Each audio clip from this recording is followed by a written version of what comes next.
have to shoot, boss. We can't let them outside. Damn it. We can't allow any contagious individuals to leave. Shoot, Snake!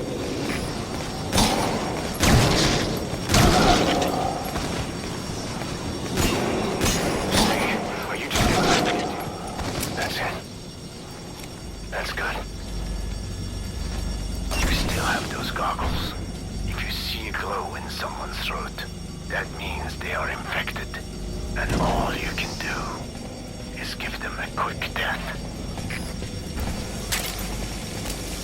He's infected. Kill him, boss. We can't save him now.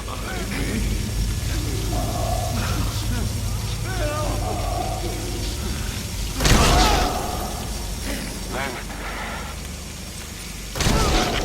I'm sorry.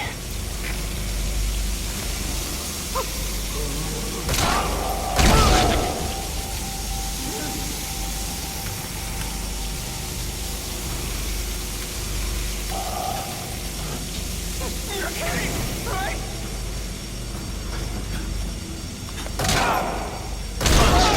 Snake! You just killed your own... Emmerich, what the hell? Nobody asked for your opinion. You expect me to just stand by and watch this?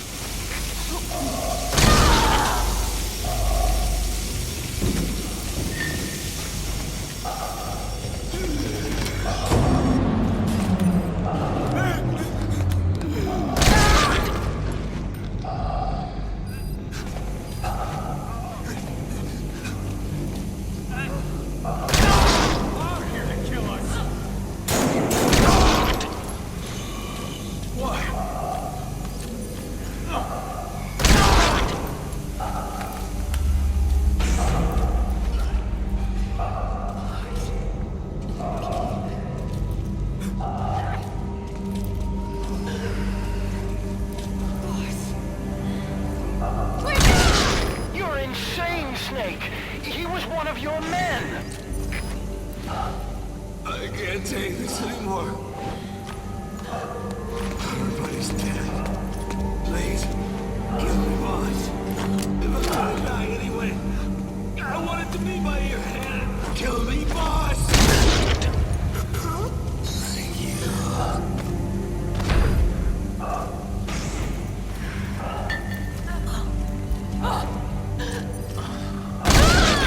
Yourself said we're a family, or was it all lies?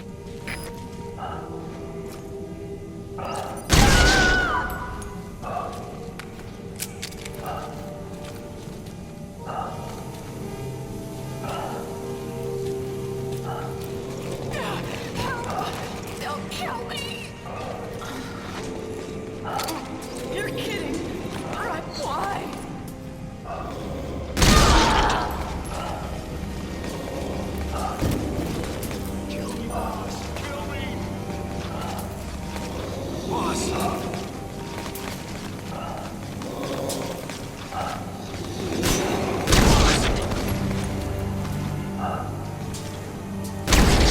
Shooting your own men. That's not the big boss I knew.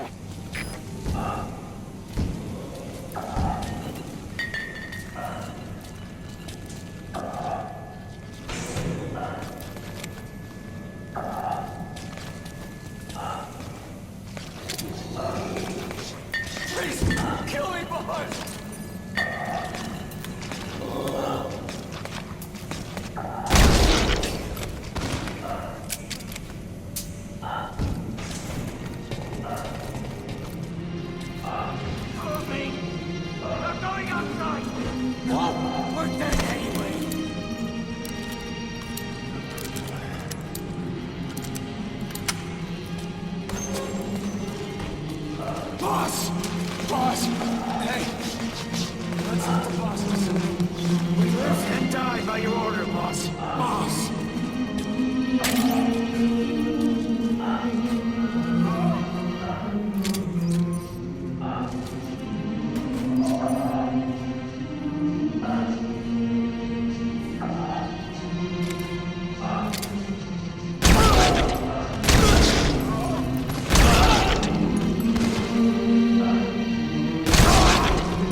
on, boss. Is he wearing a mask? He might not be infected. Examine him with those goggles.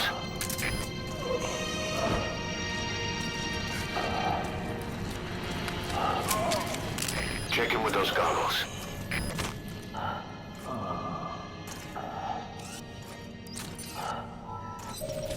Carry the rescue team member to the exit. He's the only one not infected.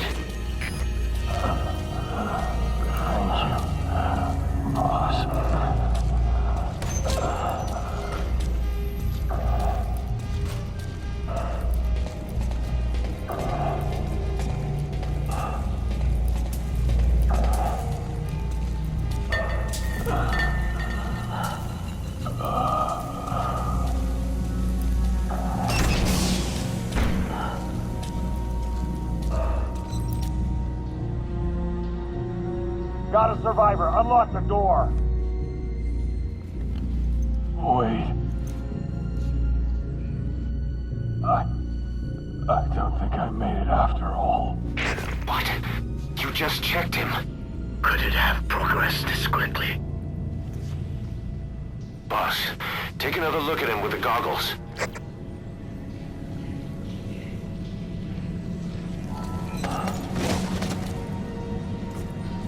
He is infected. I don't believe it. Maybe I got him through my wounds. They're waiting now. All of them. Do it.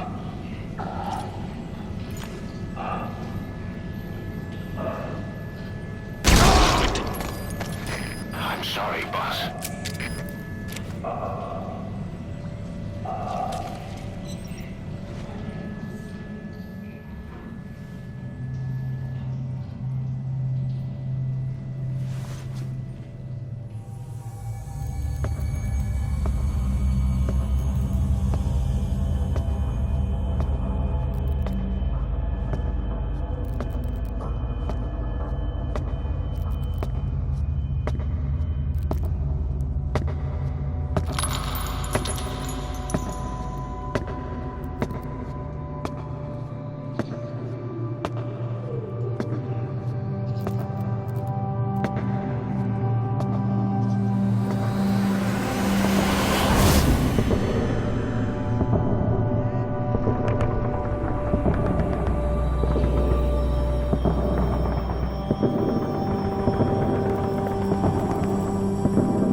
There's nothing we could have done for them.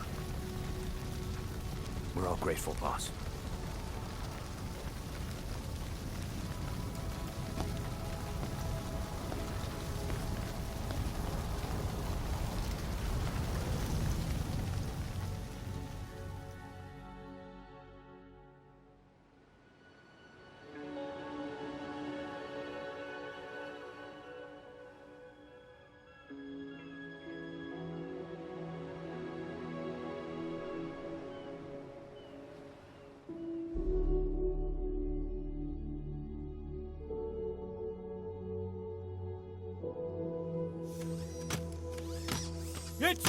fault! They're dead because of you! What? He's right. I killed him with my own hands. They were on your side! I'm on your side! And you turned them all to ashes!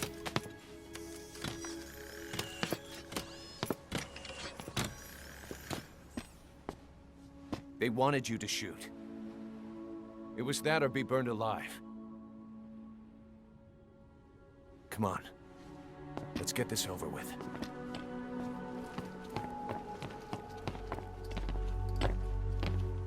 Wait.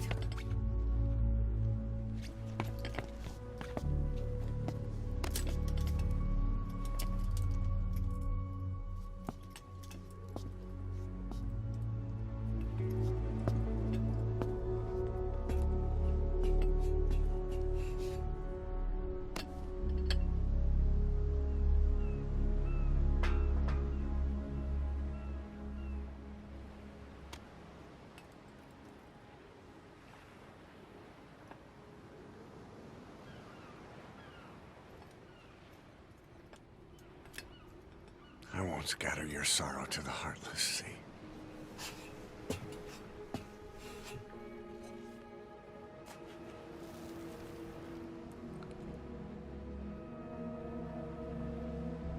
I will always be with you.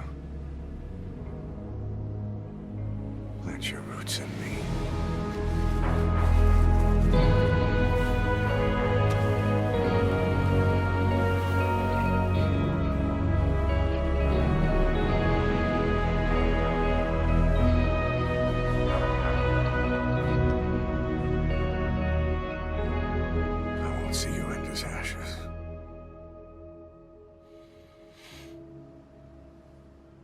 You're all diamonds.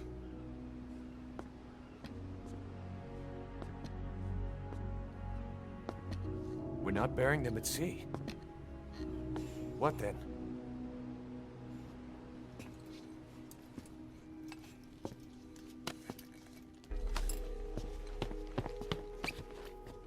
We'll make diamonds from their ashes. Take them into battle with us.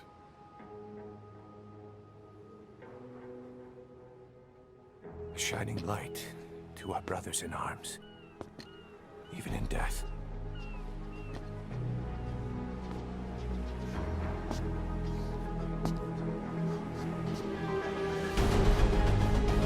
We are diamond dogs.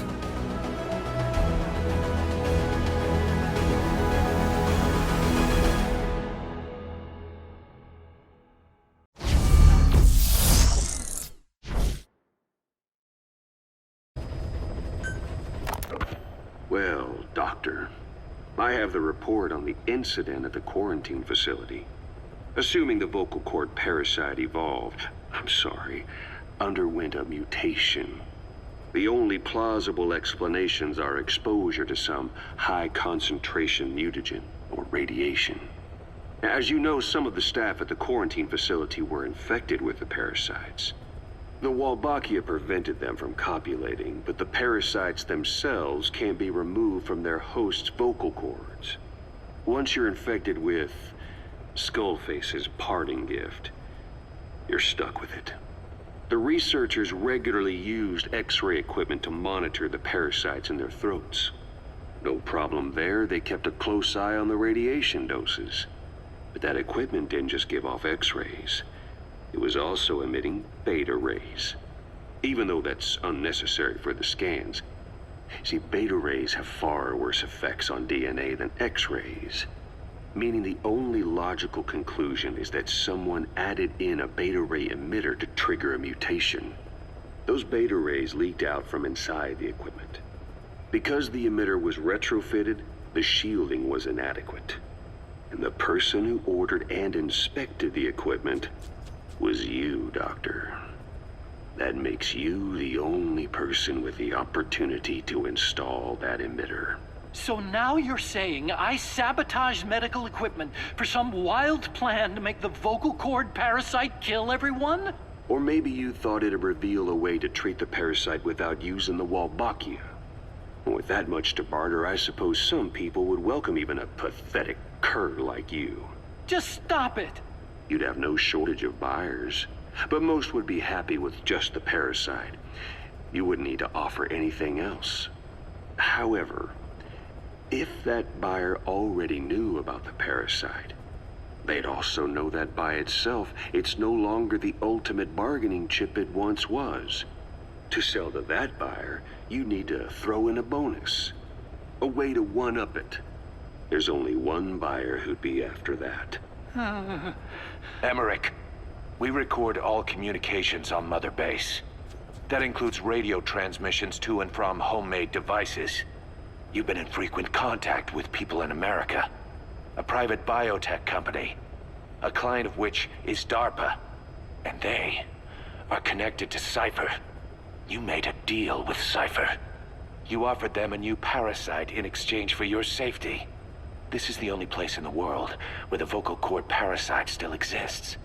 And you used it as a testing ground, tried to resurrect their bioweapon. But your plan to obtain the parasite has failed. Your bullshit ends now.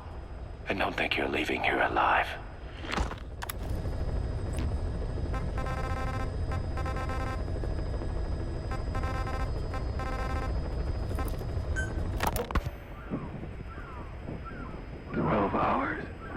After exposure to the blood of a symptomatic colleague, I found myself making my way up the stairs to this room.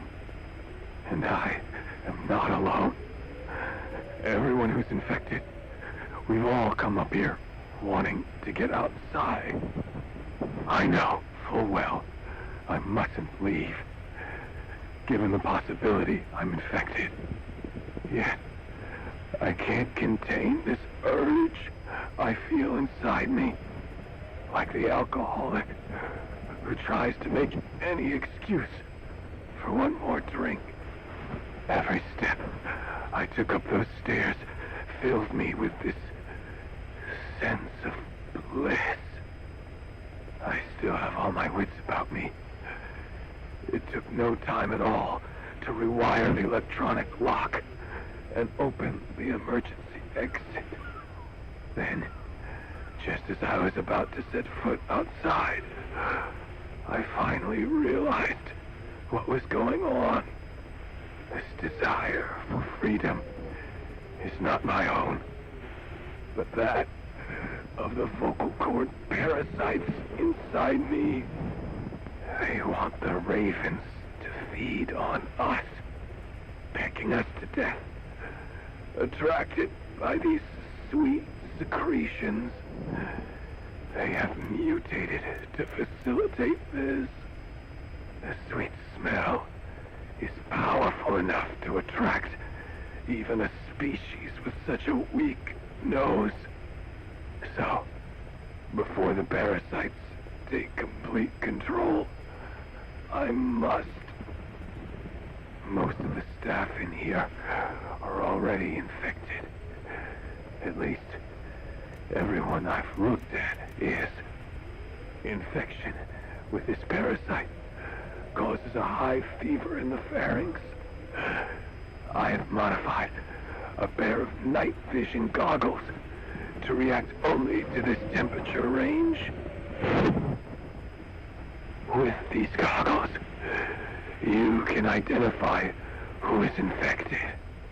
Other infected will, like me, feel compelled to make it outside. If the ravens get their meal, they'll head for land next. That cannot be allowed to happen.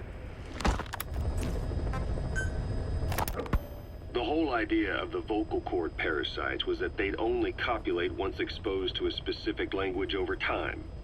But the parasites infecting our men in the laboratory laid their eggs straight away. The larvae were eating their lung tissue almost immediately. What kind of mutation was it? Those who were infected and cured still carried the vocal cord parasites in their throats. They were still there, but the males had been rendered female by the Volbachia, and copulation could not occur. So we thought, but it is the Volbachia that mutated. Not the parasites? You remember I told you the Volbachia attempts to maximize its number of female infected hosts? Yes, hence the male-to-female transformation. Precisely. But other Volbachia strains use different methods. Cytoplasmic incompatibility, killing the males, and parthenogenesis. Parthenogenesis? Aphids? Aphids use that to reproduce via females only. Very good. The females lay their eggs without a male present, creating clones of themselves in explosive numbers. Parthenogenesis was originally a means for an organism to take maximum advantage of abundant resources by increasing its numbers. Certain strains of Volbachia force this to occur, to create more and more infected females. And that's why our men develop symptoms in the blink of an eye. Volbachia, causing parthenogenesis, is common in parasitic wasps. Of course, the Volbachia I introduced to you men did not have this characteristic, but I believe the mutation, whatever it was, caused it to force parthenogenesis in its host, the vocal cord parasites. The Volbachia we used to prevent egg laying became the agent of limitless reproduction.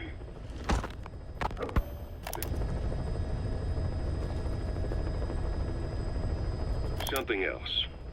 The symptomatic infected in the laboratory all wanted to get outside, even knowing there was napalm waiting for them out there. You said the parasites made them act that way, but parasites controlling humans. Is it possible? Parasites altering the host's behavior is a common occurrence in the world of nature. Long ago, the vocal cord parasites had this ability, but even I never foresaw they might control humans. Until I heard the things your man said. You mean the researcher on the top floor? The bit about, I'm not a snail? Yes. Among parasitic worms, there is a genus called Leucochloridium that uses snails as intermediary hosts. As you know, snails prefer dark, gloomy environments. But once parasitized by Leucochloridium, they desire to be in the light. And that is not all. The parasitic worms thrust themselves into the snail's antennae, making them swell to abnormal size. The snail, meanwhile, frantically wiggles his antennae as the parasites squirm inside. The swollen, wriggling antennae soon resemble caterpillars. I don't get it. It is so they can be eaten by birds. Leucochloridium needs a bird as its definitive host. To breed, they require their snail host to be snapped up by a predator. So they make the humble snail appear to be a delicious caterpillar and lead it to somewhere in open sight. So you mean the staff trying to get outside was so the birds could pick at them. The parasites altered their mental state, making them crave higher places and to be outdoors. I can only surmise that both the Volbachia and the parasites mutated before the ancestors of the vocal cord parasites infected humans. Their hosts were birds. What we saw in the laboratory was some throwback to that time. The parasites attempting to make birds their intermediary hosts. It sounds insane. A praying mantis that is host to a parasitic hairworm will dive into water and drown itself, just so the hairworm can lay its eggs in water. Rats infected with Toxoplasma gondii lose their instinctive caution and run right up to cats. Just some of the many ways parasites control the host. But we're humans. Surely our minds are too complex for that. I thought just the same.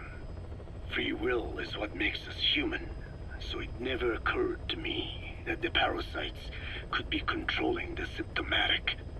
But the mood, The will of a person can be easily affected by the balance of their cerebral substances. Take the toxoplasma I mentioned. It does infect humans, and it is thought the infected develop a more reckless attitude. But to think that mutations occurred in both the Walbachia and its parasite hosts... Your observation is most apt.